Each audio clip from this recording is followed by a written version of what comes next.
Third property of indifference curve is indifference curves cannot intersect each other. Indifference curves cannot intersect each other. The indifference curves cannot intersect each other. It is because at the point of tangency, the higher curve will give as much as of the commodities as given by lower indifference curve, which is absolutely impossible from indifference concept point of view. So अगर हम लोग indifference curve की property की बात करेंगे तो यहाँ पे थर्ड प्रॉपर्टी है कि indifference curves can not intersect each other. मतलब एक इंटरसेक्ट कर्व जो है वो यहाँ पे ये जो इंडिफरेंस कर्व IC1 है, इंडिफरेंस कर्व नंबर 1 है, और ये इंडिफरेंस कर्व नंबर 2 है IC2. तो इंडिफरेंस कर्व 1 जो है वो एक इंडिफरेंस कर्व जो है वो दूसरे इंडिफरेंस कर्व को इंटरसेक्ट नहीं कर सकता, क्योंकि ये इंडिफरेंस कर्व का जो है वो लेवल जो है वो अलग अलग रहता है, और अलग अलग इंडिफरेंस कर्व के ऊपर लेवल ऑफ सेटिस्फैक्शन भी अलग अलग रहता है. ये इसमें समझने की बात यह है कि एक इंडिफरेंस कर्व के ऊपर जो लेवल ऑफ सेटिस्फैक्शन है वो सभी जगह पे सेम होता है किसी भी एक इंडिफरेंस कर्व के ऊपर. बट जब इंडिफरेंस कर्व अलग अलग होते हैं तो लेवल ऑफ सेटिस्फैक्शन भी क्या होता है, अलग अलग होता है. तो फिर ये ऐसा होने के बाद फिर जब ये एक दूसरे को इंटरसेक्ट करेंगे तो फिर क्या प्रॉब्लम होता है कि देखो सपोज यहाँ पे देखो कि ये इंडिफरेंस कर्व नंबर 1 है और उसके यहाँ पे जो है इंडिफरेंस कर्व नंबर 2 है. तो ये यहाँ पे जो बी पॉइंट जो है यहाँ पे ये दोनों एक दूसरे को इंटरसेक्ट कर रहे हैं. तो फिर बी में क्या है, जितना सेटिस्फैक्शन 1 में मिल रहा था, इंडिफरेंस कर्व 1 में मिल रहा था, उतना ही सेटिस्फैक्शन जो है इंडिफरेंस कर्व नंबर 2 के ऊपर भी दिखा रहा है. बट ये जो इंडिफरेंस कर्व नंबर 2 है यहाँ पे हमें ये देखने को मिल रहा है कि वो ऊपर के साइड में है. तो इसमें लेवल ऑफ सेटिस्फैक्शन भी जो है वो क्या है, ज्यादा है. तो फिर यहाँ पे एक दूसरे को इंटरसेक्ट करेंगे तो फिर वो क्या है, यहाँ पे वो इक्वल दिखेगा जो इक्वल नहीं होना चाहिए. और ठीक है, बी में जो सेटिस्फैक्शन है इंडिफरेंस कर्व नंबर जो ये हम 1 दिख रहे हैं, तो और इंडिफरेंस कर्व नंबर 2 के ऊपर ये जो एस एंड एफ पॉइंट है, तो बी में जितना सेटिस्फैक्शन मिलना चाहिए उतना ही एस एंड एफ में मिलना चाहिए. बट एफ को अगर हम लोग क्रॉस चेक करके देखेंगे तो इसमें जो है वो y ज्यादा है as compare to x. Sorry, y जो है वो ज्यादा है as compare to indifference curve number 1 में जितने यहाँ पे y होंगे उससे ज्यादा y f में होंगे. ज्यादा सेटिस्फैक्शन, ज्यादा कमोडिटीज इंडिफरेंस कर्व नंबर 2 जो है वो दिखाएगा.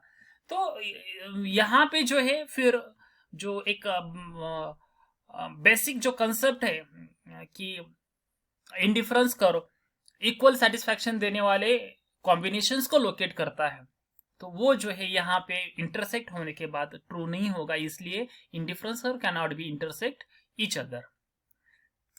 देन नेक्स्ट जो फोर्थ इंडिफरेंस कर्व है वो है higher indifference curve represents higher level of satisfaction.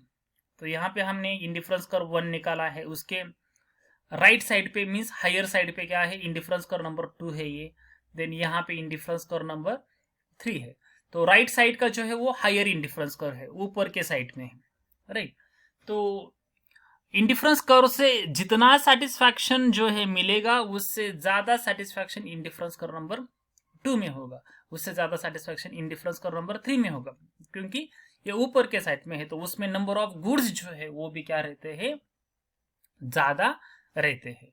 इसलिए हमने जो है यहाँ पे जो थर्ड प्रॉपर्टी जब हम देख रहे थे तो यहाँ पे इंडिफरेंस कर्व नंबर 2 जो है इसके ऊपर है, तो फिर इसका लेवल ऑफ सेटिस्फैक्शन भी अलग होना चाहिए, ज्यादा होना चाहिए ए के कंपेयर में. बी में ये दोनों इक्वल हो रहे, तो फिर ये इंडिफरेंस कर्व जो हमारा वो जो बेसिक प्रिंसिपल है वो यहाँ पे प्रूव नहीं होगा.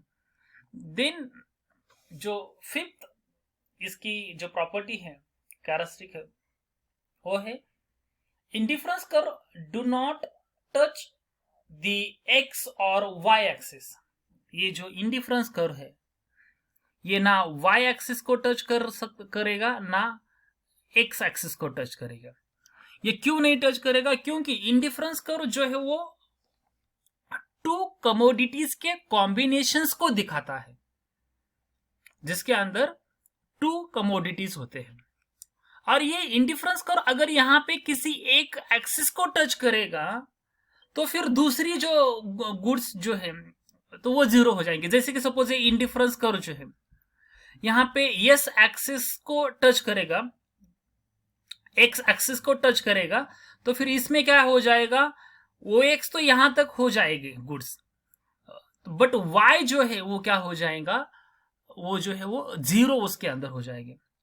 और अगर इंडिफरेंस कर्व वाई एक्सिस को टच करता है तो फिर एक्स कमोडिटी के जो गुड्स है वो जीरो हो जाएंगे। बट हमने कंसेप्ट में ही देखा है कि इंडिफरेंस कर्व अलग अलग जो है वो अलग अलग ऐसे कॉम्बिनेशंस दिखाता है जो इक्वल सेटिस्फैक्शन देता है, और उस कॉम्बिनेशन के अंदर एक ही प्रोडक्ट नहीं होता है, दो गुड्स होते हैं, दो प्रोडक्ट होते हैं। जैसे एप्पल एंड ऑरेंज हमने अज्यूम किया था, एक्स एंड वाई गुड होते हैं।